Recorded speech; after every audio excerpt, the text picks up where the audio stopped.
तो दोस्तों आज हम फिर से आपके लिए लेकर आए हैं देश दुनिया की सभी ताज़ा बड़ी खबरें। फटाफट एक एक कर विस्तार से आज आपको बताएंगे, तो वीडियो को अंत तक जरूर देखें। दोस्तों वीडियो बनाने में हमें काफ़ी मेहनत लगी है, तो वीडियो को दिल से लाइक कर दीजिए। दोस्तों पहली खबर में आपको बता दें कि हैदराबाद में मुसलमानों की हुई बड़ी जीत। हैदराबाद में नगर निगम द्वारा तोड़ी गई मस्जिद को दोबारा से सरकार ने उसी स्थान पर बनवाने का दिया आदेश। ओवैसी हुए खुश। वहीं आपको बताएंगे दोस्तों कि अखिलेश यादव ने बीजेपी पर लगाया आरोप, कहा तिरंगा यात्रा के बहाने देश में दंगा करा सकती है भाजपा, लोग रहें सतर्क।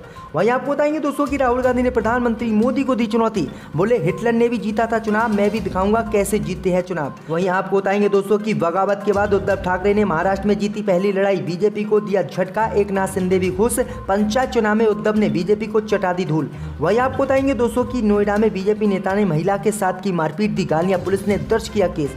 वहीं आपको बताएंगे दोस्तों कि मुख्तार अंसारी के विधायक बेटे अब्बास की गिरफ्तारी जल्द, फरार आरोपी की खोज में यूपी पुलिस। तो दोस्तों सभी खबरों को आपको एक एक कर बताने वाले हैं। वीडियो को लाइक कर चैनल को सब्सक्राइब कर दें और हमें कमेंट करके बताएं कि आपके जिले किस राज्य से हमारी खबरों को देख रहे हैं। इसी बीच पर तो दोस्तों अगली खबर की ओर, तो हैदराबाद में मुसलमानों की हुई बड़ी जीत। नगर निगम द्वारा तोड़ी गई मस्जिद को सरकार ने दोबारा से बनवाने का दिया आदेश। दोस्तों आपको बता दें कि असुद्दीन ओवैसी के शहर हैदराबाद में मुसलमानों की आज बड़ी जीत हुई है। दरअसल आपको बता दें कि हैदराबाद के सीमावर्ती इलाके में नगर निगम की टीम ने बीते दिनों एक मस्जिद पर बुलडोजर चलवा दिया था। वहीं आपको बता दें कि इस मस्जिद को अवैध बताते हुए प्रशासन ने भारी पुलिस बल के साथ इस पर बुलडोजर चलवा दिया था, जिसके बाद मुस्लिम संगठनों सहित असुद्दीन ओवैसी की पार्टी एआईएमएम ने इसका विरोध किया था। लेकिन अब खबर सामने निकल कर आई दोस्तों कि मुसलमानों के प्रदर्शन के सामने प्रशासन को झुकना पड़ा और सरकार को अनंतनाग में दोबारा से उसी जगह पर मस्जिद बनाने का आदेश दिया। दरअसल आपको बता दें कि ये मामला हैदराबाद के शहर बाहरी इलाके शमशाबाद का है, जहां पर नगर निगम के अधिकारियों ने मस्जिद पर बुलडोजर चलवा दिया था और इस मस्जिद को अवैध बताया था और कहा था कि मस्जिद का निर्माण बिना इजाजत गैर कानूनी तरीके से किया गया है। इस घटना के बाद स्थानीय मुस्लिम निवासियों और विभिन्न दलों के नेताओं ने कड़ा विरोध प्रदर्शन किया था, जिसके बाद प्रशासन को झुकना पड़ा और सरकार ने दोबारा से इस मस्जिद को बनाने का आदेश दे दिया। तो ये बड़ी अपडेट आई दोस्तों कि हैदराबाद में ओवैसी के शहर में मुस्लिम समुदाय की आज बड़ी जीत इस्लाम को लेकर हुई। इसी बीच पर तो दोस्तों अगली खबर की ओर, तो अखिलेश यादव ने बीजेपी पर लगाया आरोप, कहा तिरंगा यात्रा के बहाने दंगा करा सकती है भाजपा।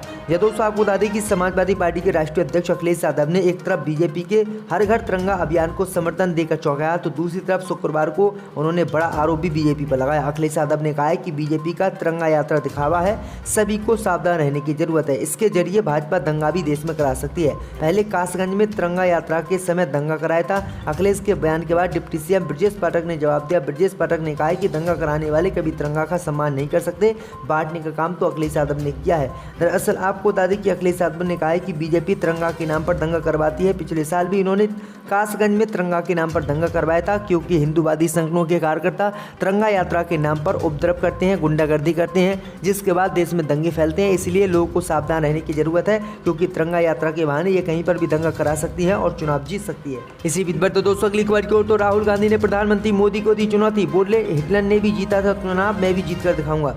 यह दोस्तों आपको बता दें कि कांग्रेस नेता राहुल गांधी ने शुक्रवार को कहा कि नाजी नेता एडोल्फ हिटलर भी चुनाव जीते थे, क्योंकि जर्मनी के सभी संस्थानों पर उनका नियंत्रण था। आगे राहुल गांधी ने कहा है कि अगर उन्हें भी पूरी संस्था का प्रभार दिया जाता तो वह दिखाएंगे कि चुनाव कैसे जीते जाते हैं। कांग्रेस सांसद राहुल गांधी ने देश में मूल्य वृद्धि और महंगाई के खिलाफ देशव्यापी विरोध में भाग लेने और बाद में हिरासत में लिए जाने से पहले एआईसीसी मुख्यालय में एक संवाददाता सम्मेलन को संबोधित किया था। उन्होंने इसी दौरान कहा था कि भारत में इस समय लोकतंत्र की हत्या हो रही है और पिछले कुछ वर्षों से एक ही पार्टी है जो सभी पर नियंत्रण करे हुए है, चाहे वह जांच एजेंसियां हूँ, सभी उस पर कब्जा किए हुए हैं। तो यानी प्रधानमंत्री मोदी पर उन्होंने सीधा इसी बीच पर तो दोस्तों अगली खबर की ओर, तो नोएडा में बीजेपी नेता ने महिला के साथ की मारपीट, दी गालियां, पुलिस ने दर्ज किया केस। जब दोस्तों आपको बता दें कि उत्तर प्रदेश के नोएडा पुलिस ने भाजपा नेता श्रीकांत त्यागी के खिलाफ एक महिला के साथ कथित तौर पर दुर्व्यवहार करने और मारपीट करने का मामला दर्ज किया है। श्रीकांत त्यागी भाजपा के किसान मोर्चा के राष्ट्रीय कार्यकारी सदस्य के रूप में जाने जाते हैं। श्रीकांत त्यागी पर कथित तौर पर एक हाउसिंग सोसाइटी के अंदर एक महिला के साथ मारपीट करने और गालियां देने का आरोप है। घटना के वीडियो सोशल मीडिया पर वायरल हो गए हैं। अब नोएडा पुलिस ने मामले में केस दर्ज कर जांच शुरू कर दी है। इसी बीच पर तो दोस्तों अगली खबर की ओर, तो बगावत के बाद उद्धव ठाकरे ने महाराष्ट्र में जीती पहली लड़ाई, बीजेपी को लगा झटका। दोस्तों आपको बता दें कि महाराष्ट्र में सरकार गिरने के बाद गुरुवार को 15 जिलों की 238 ग्राम पंचायतों में आम चुनाव के लिए मतदान हुआ। सत्ता हस्तांतरण के बाद पहली बार हुए इन चुनावों के नतीजे शुक्रवार को घोषित किए गए। वोटों की गिनती शुरू हो चुकी और ग्राम पंचायत चुनाव के शुरुआती रुझान आ चुके हैं। इसमें शिवसेना के उद्धव ठाकरे खेमे ने सोलापुर जिले की 2 ग्राम पंचायतों के चुनाव में बीजेपी को बड़ा झटका दिया है। सोलापुर की चिंचपुर ग्राम पंचायत में शिवसेना को उद्धव ठाकरे के खेमे के सभी उम्मीदवारों ने जीत हासिल की। यहाँ शिवसेना के 7 में से 7 उम्मीदवारों ने जीत हासिल की है। वहीं दक्षिण सोलापुर तालुका की मंगोली ग्राम पंचायत में बीजेपी के सुभाष देशमुख को बड़ा झटका लगा। मंगोली ग्राम पंचायत में पिछले 15 साल से सुभाष देशमुख गुट सत्ता में था। हालांकि इस साल मंगोली ग्राम पंचायत की 6 में से 1 सीट सुभाष देशमुख पैनल के प्रत्याशी ने जीती। तो ये बड़ी अपडेट आई दोस्तों कि सरकार गिरने के बाद महाराष्ट्र में ये बड़ी जीत उद्धव ठाकरे ने उद्धव ठाकरे ने जीत हासिल की है, जबकि बीजेपी को झटका दिया है और एकनाथ शिंदे गुट भी काफ़ी इस जीत से खुश है। इसी बीच पर तो दोस्तों अगली खबर की ओर तो दिल्ली में पतंग उड़ाने पर रोक लगाने से हाई कोर्ट ने किया इनकार। जी दोस्तों आपको बता दें कि दिल्ली उच्च न्यायालय ने राजधानी में पतंग उड़ाने पर प्रतिबंध लगाने की याचिका को खारिज कर दिया। अदालत ने पतंग उड़ाने पर प्रतिबंध लगाने की मांग को ठुकराते हुए कहा है कि ये एक सांस्कृतिक गतिविधि है। हालांकि उच्च न्यायालय ने दिल्ली सरकार और पुलिस प्रशासन को कुछ आवश्यक निर्देश दिए हैं और कहा है कि वे नेशनल ग्रीन ट्रिब्यूनल यानी NGT द्वारा चाइनीज़ मांझा को प्रतिबंध करने का जो फैसला हमने लिया है उसे सख्ती से लागू करवाएं। जब चाइनीज़ मांझा जो है यूज़ करना ख़त्म हो जाएगा तो अपने आप पतंगों से कोई नुकसान व्यक्तियों को ना होगा। इसी बीच पर तो दोस्तों अगली खबर की ओर तो जम्मू कश्मीर में फारूक अब्दुल्ला फिर से किए गए नज़रबंद। जब दोस्तों आपको बता दें कि नेशनल कॉन्फ्रेंस ने दावा किया है कि पूर्व मुख्यमंत्री फारूक अब्दुल्ला को नज़रबंद बीजेपी सरकार द्वारा किया गया है, लेकिन पुलिस ने इस दावे को खारिज कर दिया। NC ने कहा कि उनके अध्यक्ष फारूक अब्दुल्ला को अनुच्छेद 370 के निरस्त करने की 3री वर्षगांठ पर पार्टी मुख्यालय में एक बैठक की अध्यक्षता करने के कुछ घंटों बाद नज़रबंद किया गया था। SC ने अपने आधिकारिक हैंडल पर ट्वीट भी किया है, जिसमें उन्होंने लिखा है कि डॉक्टर फारूक अब्दुल्ला को नवाई सुबह से लौटने के बाद घर में नज़रबंद रखा गया है, जहां उन्होंने पहले एक बैठक की अध्यक्षता की थी और कहा था कि हम 5 अगस्त 2019 को अवैध रूप से असंवैधानिक और अलोकतांत्रिक रूप से छीन लिए गए अपने अधिकारियों के लिए शांतिपूर्ण तरीके से लड़ेंगे। दरअसल आपको बता दें कि जम्मू कश्मीर से अनुच्छेद 370 होने के 3 वर्ष हो गए हैं और इसी पर बीजेपी खुश है और फारूक अब्दुल्ला ने इस तरह का बयान दिया, जिसके बाद इनको गिरफ्तार करके नज़रबंद देश में कर दिया गया। इसी बीच पर तो दोस्तों अगली खबर की ओर तो अमित शाह की टिप्पणी पर प्रियंका गांधी का पलटवार, कहा भगवान राम का बीजेपी कर रही है अपमान। दोस्तों आपको बता दें कि महंगाई और बेरोजगारी के खिलाफ कांग्रेस के प्रदर्शन को लेकर गृह मंत्री अमित शाह के बयान पर पार्टी महासचिव प्रियंका गांधी वाड्रा ने तीखा वार करते हुए कहा कि जो महंगाई के विरुद्ध आंदोलन करने वालों को मिथ्या वचन कहता है वह लोकनायक राम और भारत के जन का अपमान करता है। दरअसल आपको बता दें कि कल ही अमित शाह ने कहा था कि ये प्रदर्शन इसलिए किया गया है ताकि प्रधानमंत्री मोदी द्वारा 2020 में इस दिन राम मंदिर की नींव रखे जाने का विरोध किया जा सके।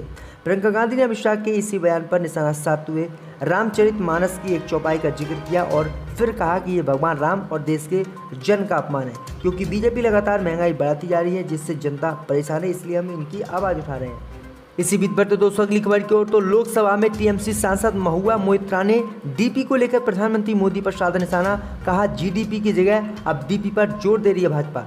दोस्तों आपको बता दें कि टीएमसी की सांसद महुआ मोइत्रा एक बार फिर चर्चा में आ गई हैं। इस बार उन्होंने फिर केंद्र की मोदी सरकार पर हमला किया है। दरअसल आपको बता दें कि लोकसभा में केंद्र सरकार की ओर से कहा गया कि अक्षय ऊर्जा उत्पादन के लक्ष्य को प्राप्त करने में बड़ी अर्थव्यवस्थाएं और विकसित देश भारत से पीछे हैं, क्योंकि सरकार पर्यावरण की चिंता के साथ ऊर्जा उत्पादन में आत्मनिर्भर बनने की दिशा में काम कर रही है। इस चर्चा में महुआ मोइत्रा ने भी भाग लिया। चर्चा में भाग लेते हुए टीएमसी की सांसद महुआ मोइत्रा ने विधेयक को अच्छा बताया, लेकिन सरकार पर खबरों में बने रहने के लिए महत्वपूर्ण चीज़ों की अनदेखी करने का तंज भी कसा। उन्होंने कहा है कि विधेयक अच्छा है और सही दिशा में उठाया जा रहा कदम है, लेकिन इस सरकार की महत्वपूर्ण चीज़ों की अनदेखी करने की अजीबोगरीब आदत है और उसका ध्यान आने वाली सुर्खियाँ रहती है। उन्होंने कहा है कि जीडीपी सकल घरेलू उत्पाद की जगह डीपी पर अब बीजेपी जोर दे रही है, जिसमें जी को बुला दिया गया है, लेकिन ऊर्जा संरक्षण में ऐसा नहीं होना चाहिए।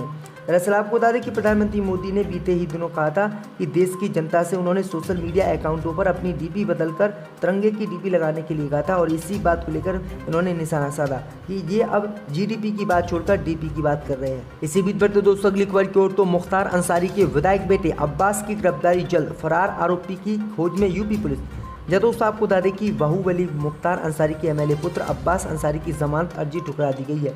अब किसी भी समय अब्बास की गिरफ्तारी हो सकती है। एमपी एमएलए कोर्ट ने हथियार लाइसेंस मामले में सुबह सपा विधायक अब्बास अंसारी की दलीलों को दरकिनार कर उनकी जमानत याचिका को खारिज कर दिया था।